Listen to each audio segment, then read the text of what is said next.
Morning, everyone. It's Friday, the 19th, 2019. It's 8:08 a.m. and I'm going to work. Not very late, but not not in advance either. I didn't take the garbage. I didn't take the recycling.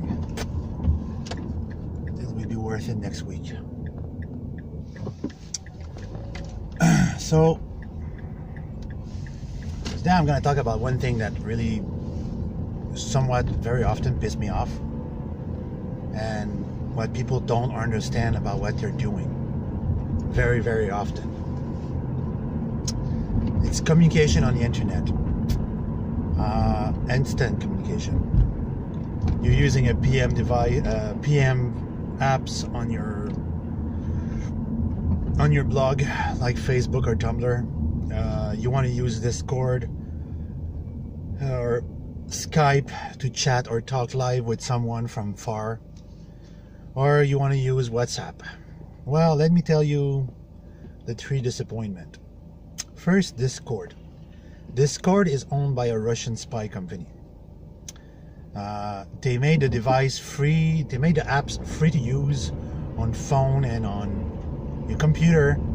But what you don't know is that on Discord there is what we call a sniffer. A sniffer is a back application that will run things behind your back. They will slow down your computer. If you have a webcam, it will access your webcam. It will use your IP address to locate you and what you're doing, spy on you. And whenever you use your bank information, it will track that and it will decipher the information, decode the information, and spy on that and use these information. If you make purchase on the internet, it will track that. It will track your purchase on the internet. It will track your credit card numbers. It's a total invasion of your computer. And you don't know. You're too dumb to understand that Discord is a virus. Is a man-made virus to spy and steal everything from you. They're gonna use this whenever they feel like it. Most of the time, they use this information to sell to other third-party company. So Discord is a big no-no. Don't ever put Discord on your computer or your phone. Second of all, WhatsApp. WhatsApp is the same shit, except it's from the NSA, if I recall. And WhatsApp is also owned by Facebook, which is also owned by the CIA. And they track your conversation. So as long as you keep your conversation as dumb as possible, they have no threats and regard for you. But the moment you start saying serious thing, then they start tracking you and consider you a threat. So this is why I don't use WhatsApp, because it's a spy device. Facebook, the entire platform, is always spied and controlled by the CIA, and the CIA is the criminal investigation agency. I mean, criminal like criminals they are, and they let scam run on their website, on their platform, to steal people money, or to make more money as well. And their messenger application tracking as well. At the moment you say something serious, they're going to track you seriously, and they let the terrorist and the Islamic group, the radical Islamic group, run rampant as free as they want. So this is why I don't use Facebook, and I don't like to chat on Facebook or talk on live messenger or anything like this. And on Tumblr is owned by DARPA. As weird as it is, Tumblr was an experiment to see if people could come in anonymity on the internet and post things and be someone else, how they would react on the long term and how they would be on the long term. And the experiment's been running ever since it started. The guy was funded by DARPA, and it was a psychological experiment that went very well. They got their answer. And sadly, they don't really care about what's going on there, because it's not popular for them. They consider it's not popular, so they don't track whatever people are doing in a chat, on a private chat. So this is why I like Tumblr, because when we talk, when we chat one-on-one, it's not listened to, it's not followed up to. And the other one is Skype. Skype is owned by Microsoft in Europe, and it has an algorithm that follows conversation, but it doesn't keep record of what you're saying or what you're doing. So let's say at one point I'm talking for an hour long about Jeep, it will not put the word Jeep and parts and any other engine search engine. And they don't really care what we say as long as we don't talk about evil things. So it's not recorded and it's not spied on. It is just tracked to a point that they see that there's no risk. But they're not gonna sell your information or whatever you say, and it's not a virus. They don't have backdoor sniffer to track other things on your computer. You can go on your startup menu and disable Skype from startup, and it will not affect your computer. But if you do that with Discord, it will affect your computer. Your computer is going to start running low because they're not going to allow it. Discord has to run all the time and see what you're doing all the time, get all the information and sell it. So this is why I don't use these applications. And the other topic is when you're chatting with someone. Let's say an example, I invite you to a restaurant or a cafe to have a discussion, but the entire discussion I'm going, oh yeah, interesting, and I'm not the one carrying the conversation. You talk, and I'm barely listening while I'm chatting on my phone or texting on my phone. And this is how I feel when I'm chatting with someone on the internet, on my Tumblr or Skype, and I have to wait minutes, moments, hours on end before I get a single reply.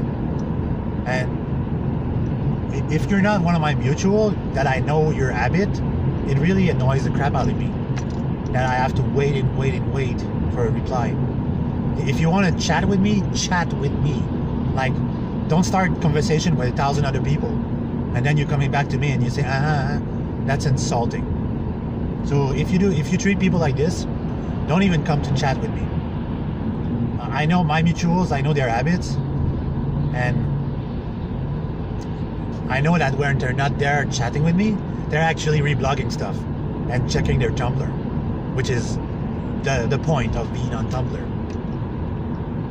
But when I'm there and I know I'm chatting with someone and that someone clearly says that, oh no, I'm chatting with other people. What's the point? Do you want to chat with me or not? And by the way, if you're looking for your soulmate on the internet, you have a serious problem coming. Because most time, on Tumblr mostly, people are damaged good. A lot of people, they're there because they're socially awkward. They have somewhat mental disorders, and like anxiety, bipolarism, they're social awkward, they have depression.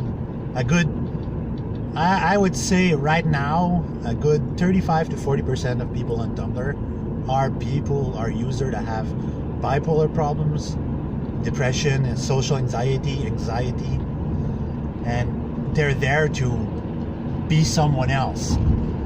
And they try to socialize with people. They slowly learn to cope with this. It's their coping mechanism. For me, Tumblr, it's my home. Just like some people, they spend 24/7 on Facebook, like dumb sheep. Well, for me on Tumblr, I'm there, it's a study case.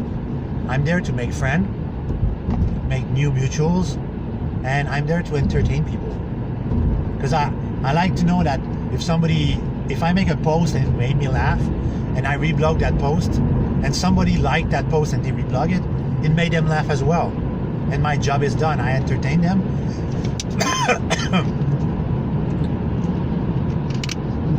And for a short moment in their life, I made them laugh. And sometimes it's my original content.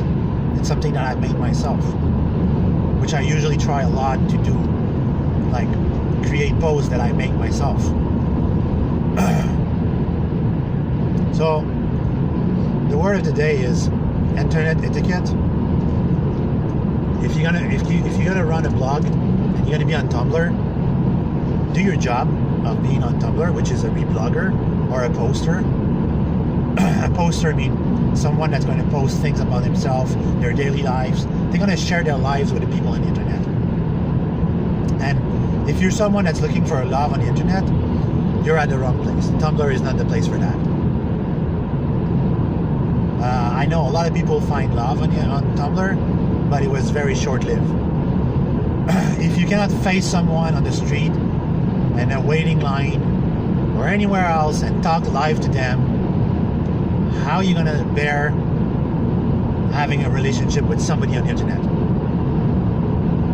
Having a relationship with somebody in real life means struggles, conflict, problems, and sometimes good times.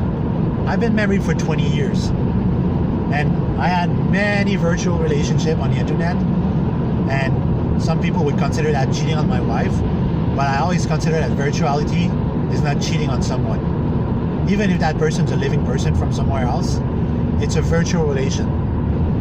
We're having fun together, virtually, from afar, never to actually be together.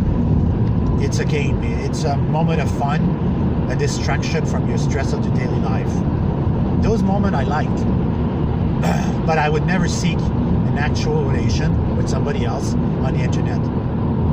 If I was to seek a new relationship, it would be somebody from my locality that I would have met in real life, and I could have studied that person and see how she truly is, or he truly is. Doesn't matter the case, because I'm bisexual. And I could get to know them better. And you can only get to know one better when you actually see them eye to eye. You know that they're lying. Because on the internet, when you're chatting with someone, you don't actually see them. And when you actually see them on Skype or whatever crap you use, and you do a web call, like using your webcam, and you actually see them, you don't actually see their true eyes. You don't know if they're really lying. So, if you're looking for a relationship, stop coming to the internet. If you're gonna actually look for a relationship, write it in your blog description. I am looking for one serious relation, and someone I'm going to be happy with. And if you're not, just do like I did. I say I'm clearly here to make friends. But I don't mean I'm going to make sexual friends or fuck friends. I'm just here to make friends and entertain them, because I'm a good listener. More than often, I'm going to listen to people's problem and give them my advice from my 45 years of existence. And seriously, I don't have this much gray hair on my head for no reason. They're there for a good reason. It's called experience, which most of the time I have more than everybody else. Well, except my mutual that are older than me. They live through a lot as well. Anyway, that's pretty much it for today. And remember, if you're gonna chat with someone on any device, try to focus your attention on that single person, not having multiple conversations, because very often it can be very insulting to that person. Have a good day, everyone.